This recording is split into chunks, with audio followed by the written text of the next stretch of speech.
Bien, merci beaucoup pour cette invitation. Merci beaucoup à Tassadit Yassine, que je connais depuis maintenant très longtemps, très longtemps. On ne donnera pas les années, depuis lesquelles on se connaît évidemment. Remercier aussi M. Adnani pour cette invitation, puis à vous tous qui êtes venus aujourd'hui pour discuter autour de la personnalité, de l'œuvre de Mouloud Mamri. Bien sûr, si vous êtes présents, c'est que vous la connaissez, cette œuvre. Et donc je ne vais pas, moi, m'attarder directement sur Mouloud Mamri, quoique, à un moment donné, il y aura une interférence, naturellement, de sa personnalité par rapport à l'objet qui m'intéresse aujourd'hui, qui est le rapport, la relation qui existe entre l'histoire du nationalisme algérien et la question berbère. C'est une discussion difficile, une discussion brûlante, bien entendu. On en a déjà discuté plusieurs fois, mais je voudrais faire un peu le point, une sorte d'état des lieux sur cette question-là, en prenant bien sûr l'avant-indépendance de 1962, c'est-à-dire la période coloniale, pour aller vite, et puis l'après-indépendance de 1962, grosso modo à 2001, en insistant dans mon propos sur trois séquences à chaque fois, trois séquences sur trois faits importants de l'avant 62, et puis trois faits importants aussi dans la séquence de l'après 1962. Alors sur cette première partie, c'est-à-dire la période coloniale, au XXe siècle, le premier élément qui me paraît important à signaler, c'est l'origine. La fondation même du nationalisme algérien est liée directement à ce qu'on pourrait appeler aujourd'hui la berbérité dans une mesure très simple. C'est que la plupart des dirigeants politiques qui ont créé, avec Messali, ce qu'on appelle le nationalisme algérien indépendantiste, radical, qui demandait la rupture et la séparation avec la France, eh bien, étaient en majorité des Kabyles, bien entendu, dans leur écrasante majorité, avec deux personnages très importants, bien sûr, Imache et Radjef, Ammar Imache et Radjef Belkacem, qui ont été les deux grands pionniers du nationalisme algérien, qui ont été les hommes qui ont porté cette idée-là dès les années 20, les années 30, les années 40, ce qui, par parenthèse, dément, bien sûr, à mon avis, cette sorte de théorisation politique d'une séparation de la question berbère, de la fabrication du nationalisme algérien.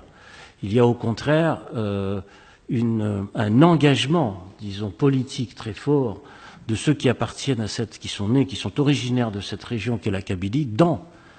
la construction du nationalisme algérien, dans une situation très particulière elle-même, qui est celle de l'immigration algérienne en France. C'est-à-dire que le mot d'ordre indépendantiste radical, dans le fond, porté en majorité par des Kabyles, dans l'immigration ouvrière en France dans les années 30, se fait dans une situation où, dans la société coloniale telle qu'elle était organisée, il était très difficile de porter, à mon avis, une revendication indépendantiste de rupture. Et ceux qui se trouvaient en situation migratoire, dans le fond, portaient une parole qui n'était plus un nationalisme de compromis, mais qui était un nationalisme de rupture et de séparation avec la France. Ce qui n'était pas le cas dans toutes les régions d'Algérie à cette époque-là, il faut le préciser, dans les années 30, ce n'était pas le cas, notamment dans toutes les grandes familles de toutes les régions, je précise, d'Algérie, où il y avait beaucoup de patriotisme, de nationalisme, enfin qu'importe le terme, mais qui étaient en situation de débat avec l'autorité coloniale et d'essayer de chercher plutôt les interstices de négociations possibles, un nationalisme de compromis, disons dans les années 30, dans toutes les régions, y compris bien sûr la Kabylie, et ceux qui étaient en situation d'extériorité, en situation migratoire, eux, ont porté cette notion de rupture. Alors ça, c'est la première chose, parce que ça veut dire que dans le fond, le nationalisme algérien radical, tel que nous l'avons connu ensuite par la suite, a été porté en grande majorité, pas par écrasante majorité, par des militants qui ont appartenu à la Kabylie. Ça, c'est très important. Et ils ont mis à leur tête et placé à leur tête un personnage qui, lui, n'était pas kabyle et qui est Messali, comme chacun sait. Ce qui fait que depuis environ une petite quarantaine d'années, je m'interroge toujours, ayant, comme vous le savez, travaillé sur la biographie de Messali dans les années 70, je m'étais déjà interrogé à cette époque-là sur le pourquoi ces Kabyles qui étaient d'une manière écrasante, majoritaire, dans l'immigration ouvrière algérienne en France, avaient porté à leur direction un homme qui était, comme vous le savez, originaire de Tlemcen et qui était quand même très éloigné de la Kabylie. C'est une question dont je n'ai pas la réponse aujourd'hui encore. C'est-à-dire que je n'ai pas de réponse définitive, mais le fait c'est que tous ces hommes des années 30 étaient unis par un seul objectif, qui était la question de l'indépendance de l'Algérie. Ça, c'est fondamental, c'est-à-dire la question du nationalisme. D'un nationalisme, dans le fond, qui n'accordait pas à l'époque de place principale à la question de l'identité particulière ou de la langue. Je le dis aujourd'hui parce que ça peut paraître, disons, bizarre dans les lectures qu'on a aujourd'hui, mais c'était le cas dans les années 30, même si la plupart de ces ouvriers immigrés parlaient kabyle, berbère, etc., entre eux, bien sûr. Néanmoins, le sentiment qui était le leur, c'était un sentiment national, c'était un sentiment nationaliste. Alors quand je dis cela, bien sûr, aujourd'hui aux nouvelles générations, évidemment, il y a de la contestation, il y a de l'opposition, etc. Mais je ne démords pas de cette position, tout simplement parce que à l'époque, quand j'ai fait mon dictionnaire biographique des militants algériens, vous savez, j'ai fait 600 biographies, ça m'a pris quand même plusieurs années, j'en ai rencontré des militants, des militants de cette époque à la fin des années 70, au début des années 80, et il y avait cet attachement quand même au nationalisme algérien, tout en reconnaissant bien sûr une particularité forte, de berbère, kabyle, etc. Mais l'attachement au PPA, l'étoile nord-africaine, au MTLD, puis ensuite au FLN dans le cours de la guerre, bien entendu, et donc aussi de la personnalité même de Messali, bien sûr contestée, critiquée, tout ce qu'on voudra, était forte, y compris dans les profondeurs familiales de la Kabylie. Et ça, ce sont des témoignages que j'avais recueillis à l'époque auprès de dizaines de militants du PPA qui restaient attachés, disons, à cette histoire. Donc ça, c'est un premier point de discussion, de débat, c'est-à-dire le fait que nous avons une sorte de paradoxe étrange où on a des militants kabyles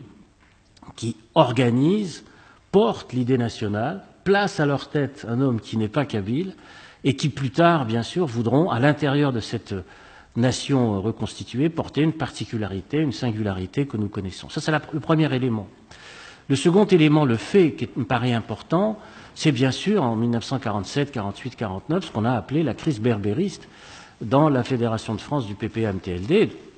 Si vous êtes ici ce matin à l'aube pour discuter de ces questions, c'est que je pense que vous connaissez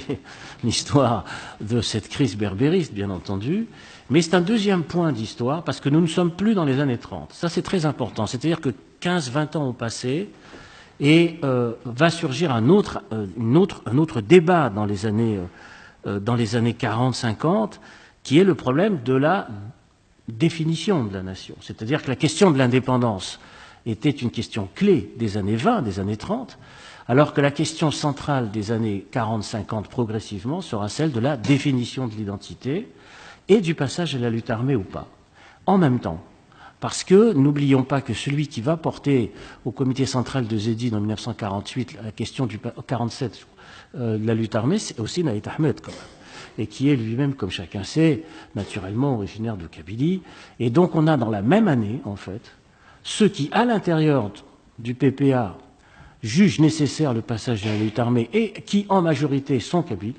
puisque la Kabylie organise ses premiers maquis via les bandits d'honneur dès 1947, 48, etc. C'est très important à souligner. Et en même temps, il y a en France la crise berbériste de la Fédération de France, disons, qui va secouer la Fédération de France du PPA-MTLD de manière très violente et qui va se conclure, comme on le sait, par l'exclusion de plusieurs dizaines, plusieurs centaines de militants. D'ailleurs, ça va fracturer l'intérieur du mouvement national, y compris en Kabylie, puisque, bien entendu, un certain nombre de grands dirigeants, de militants très importants, ne sont pas d'accord à l'époque avec les positions d'un certain nombre de dirigeants Je pense en particulier à la personnalité de Krim Belkacem, qui était, disons, opposé à ceux qui portaient, disons, cette dimension, entre guillemets, berbériste, qu'on a qualifié ensuite de berbéro-matérialiste dans le langage de la direction politique de l'époque, notamment Messali, bien sûr. Donc tout ça est un peu compliqué, je sais, mais encore une fois, si vous êtes là, c'est que vous connaissez très bien, naturellement, les arcanes de toutes ces questions. Donc on a un deuxième temps très important, qui est celui de la définition, dans le fond, de l'identité de la nation, en fait, fondamentalement, et qui se conclut par l'exclusion, et qui se conclut, par conséquent, provisoirement, par le fait de refermer ce débat. C'est-à-dire que le débat se referme. Et c'est une conception homogène, centralisée, jacobine, disons, qui s'impose à l'intérieur du mouvement national, qui ne fait pas la place, disons, à cette diversité culturelle, linguistique, donc politique, dès la fin des années 40, dès avant même la guerre, disons, la guerre d'indépendance, mais c'est donc ce deuxième aspect, disons, est extrêmement important. Et puis il y a un troisième aspect, avec des figures naturellement très très importantes, c'est naturellement la séquence guerre elle-même, la séquence où la Kabylie va jouer un très grand rôle, pas simplement parce que c'est en Kabylie que se tient le premier congrès du FLN, comme on le sait dans la vallée de la Soumam, bien entendu, et ça c'est quand même pas n'importe quoi, c'est quand même très important, mais aussi parce que à l'intérieur même du principal mouvement nationaliste qui va s'imposer, c'est-à-dire le Front de Libération Nationale, le FLN, eh bien, comme vous le savez, il y aura des tensions, des oppositions, des divergences et des assassinats, avec la personnalité de Haban qui va être assassiné donc en décembre 57 au Maroc par d'autres militants appartenant à la direction du FLN, mais qui ouvre cet assassinat une période politique nouvelle qui est celle non seulement de la violence politique pour régler les divergences, ça c'est très important, mais aussi progressivement, bien entendu, la prise du pouvoir sur ce qu'on a appelé les militaires, entre guillemets, sur les politiques. Et ça, c'est une question très importante, très ancienne, mais qui trouve son origine, sa racine, disons, dans cet assassinat, disons, de Haban Ramdan. Et donc on a, par conséquent, trois séquences. Une séquence qui est celle de la définition de l'indépendance, une définition qui est celle de l'identité, et une définition qui a trait directement à la question de la violence politique et, naturellement, du pluralisme. Donc trois histoires et des personnages très importants à chaque fois, qui sont originaires de Kabylie, dont trois personnages pendant la guerre d'indépendance, trois personnages très très importants, bien sûr Haban Ramdan, j'en ai parlé, je n'ai pas le temps de m'y attarder parce qu'on n'a pas beaucoup de temps, donc je fais très très vite. Le personnage bien sûr de Krim Belkacem, qui va être quand même celui qui va principalement négocier avec la France les accords d'Évian, c'est quand même lui qui dirige politiquement, et puis Amirouche, qui est aussi un personnage considérable. Je signale ces trois grands personnages originaires de Kabylie dans l'histoire compliquée du nationalisme, parce que les trois vont être assassinés. Et c'est ça aussi qui est important à analyser. C'est les trois sur différents registres, dans différentes régions, dans différents moments de l'histoire politique de l'Algérie, mais les assassinats, pourrait-on dire, de ces trois personnages à chaque fois signalent pour Amirouche le rapport à la question coloniale et à la France, pour Haban Ramdan le rapport à l'intérieur des rapports de force politiques et de ce qui se passe dans le nationalisme algérien, et l'assassinat de Krim en 1970, et qui nous dit la nature exacte de l'État qui va s'installer après l'indépendance de l'Algérie de 1962. C'est donc pas n'importe quoi. Le destin, disons, de ces trois personnages qui, comme vous le savez, appartiennent et sont originaires de cette région particulière qu'est la Kabylie. Voilà donc trois faits, trois histoires et différents personnages très importants. Et puis il y a trois faits aussi qui me paraissent importants et qui éclairent aussi les frontières, pourrait-on dire, non pas de l'armée des frontières, mais les frontières idéologiques, culturelles, j'allais presque dire identitaires, de ce qu'est l'Algérie d'aujourd'hui. Trois éléments importants. Le premier élément, c'est naturellement la grande personnalité d'Hossein Ait Ahmed en 1963 avec la création du FFS, le Front des forces socialistes, et qui va poser une question qui, dans le fond, va travailler l'histoire de l'Algérie jusqu'à nos jours, qui est le problème de la construction de la pluralité politique avec la construction du FFS. Je ne m'y attarde pas, parce que la création, l'émergence du FFS en 1963, avec la personnalité d'Ait Ahmed, est décisive. Comme vous le savez, une révolte sera écrasée, il sera condamné à mort, puis ensuite il sera il s'évadera, etc. Enfin, tous ces aspects sont connus. Mais le fait est, c'est que cette première grande révolte qui secoue et travaille l'Algérie dès 1963, c'est-à-dire tout de suite après l'indépendance, pose là une question centrale qui est celle de la pluralité politique. C'est la question, à mon avis, qui reste encore une grande question toujours à l'ordre du jour. Et puis il y a un deuxième grand fait historique, et c'est là qu'intervient bien sûr la personnalité de Mouloud Mamri et le colloque qui nous intéresse, c'est bien entendu le printemps berbère de 1980, qui est un deuxième grand événement et qui signale, là, cette fois-ci, non pas le pluralisme politique au sens classique, mais qui signale, en plus du pluralisme politique, la question de l'identité. C'est-à-dire le fait d'un pluralisme, cette fois-ci, identitaire, linguistique, culturel, que met à l'ordre du jour l'interdiction de la conférence, le soulèvement qui s'en est suivi, la répression, enfin tout ça, je m'y attarde pas, bien entendu. Mais c'est un deuxième grand fait historique qui nous dit aussi l'ébranlement du système politique algérien via ce qu'on a appelé la question berbère. C'est-à-dire que c'est par là que l'ébranlement, disons, du système politique algérien va directement exister. Et enfin, le troisième ébranlement, c'est celui de 2001, bien entendu, avec ce qui s'est passé en Kabylie, les grandes manifestations, le meurtre d'un jeune dans un commissariat qui provoque l'embrasement, etc. Enfin, je ne m'attarde pas sur les faits eux-mêmes pour vous dire simplement que, dans le fond, ce troisième grand élément, en plus du pluralisme politique, en plus de l'identité particulière, nous dit quelque part une crise du lien national algérien. C'est-à-dire qu'une redéfinition du lien national en Algérie, avec des poussées politiques nouvelles qui sont plus simplement cantonnées à la sphère culturelle ou à celle d'un pluralisme, mais carrément qui interpellent le lien national lui-même. Et ça, c'est nouveau. Et ça, c'est un élément récent qui n'existait pas dans cette ampleur dans les années 30, compte tenu de l'hypothèque coloniale, bien entendu, mais qui, 50, 60 ans plus tard, se pose en Algérie, à travers notamment ce troisième fait important. Je conclurai en disant que, pour aller vite, que dans le fond, ce qu'on a appelé la question, entre guillemets, la question berbère et le nationalisme algérien, c'est une question paradoxale, parce que quand on pense au nationalisme algérien, on pense évidemment à la question de sa centralité par l'intermédiaire de la religion, de la langue et du territoire. C'est ça, le nationalisme, hein, fondamentalement. Et la question berbère, quelque part, vient interroger, définir, jeter une lumière singulière sur ce nationalisme, à chaque fois. C'est-à-dire, il l'interroge à chaque fois dans sa façon de se construire, de se présenter, en fait, fondamentalement. La discussion et le problème, c'est qu'aujourd'hui, en 2017, où existent des fractures internes à des modèles nationaux très unifiés, avec la montée en puissance des fédéralismes, notamment en Europe,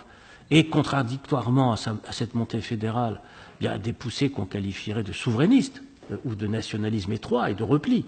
nationaliste face, disons, à... l'Algérie traverse ce même type aussi de situation. C'est-à-dire qu'on a à la fois une incontestable poussée des définitions de séparatisme, d'identité qui mettent en question l'idée nationale, qui la critiquent, hein, et en même temps, face à ces poussées, eh bien, des nationalismes renouvelés qui, eux, ne veulent pas abdiquer et qui s'adossent toujours, disons, à un nationalisme ancien, hein, qui est un vieux nationalisme jacobin à base linguistique, à base territoriale, bien sûr, etc. Et naturellement, le pouvoir politique algérien d'aujourd'hui joue sur le nationalisme. C'est-à-dire, c'est sa principale carte, sa principale motivation politique, avec la guerre, bien sûr, d'indépendance au cœur, hein, du système de valorisation nationaliste. Mais c'est pas propre à l'Algérie, ce que je veux dire là. Si vous regardez ce qui se passe en Espagne aujourd'hui, vous avez exactement le même type de processus, le même type de phénomène. C'est-à-dire que vous avez aussi un retour d'un nationalisme politique issu, j'allais presque dire, du franquisme, qui est très fort, je veux dire, qui est très net, hein, qui s'exprime lui aussi, hein, qui refuse absolument tout passage à des systèmes fédéraux, des systèmes de pluralisme démocratique sur le plan linguistique ou autre. Donc on est aujourd'hui dans ces batailles-là, dans ces batailles très compliquées, très difficiles, et l'Algérie est au cœur, disons, de ces batailles démocratiques et pluralistes par la question berbère. Je vous remercie. Merci.